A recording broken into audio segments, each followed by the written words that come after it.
இயேசுவை அறியாத குடும்பத்திலிருந்து நான் ரட்சிக்கப்பட்டு வந்தேன். மறுபடியும் அந்த இடத்துக்கு போனா நீ நம்ம எல்லாம் என்ன சொல்லுவான்?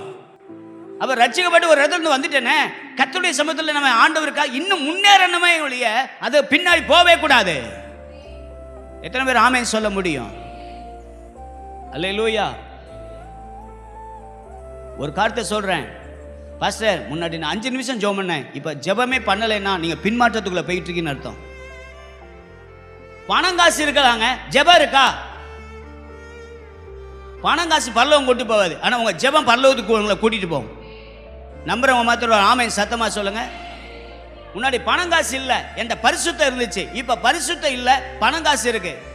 என்ன பிரயோஜனம்? ஒருவேளை நமக்கு மரணம்னு ஒண்ணு இருந்துச்சுன்னா பரலோகம் போயிடலாமா?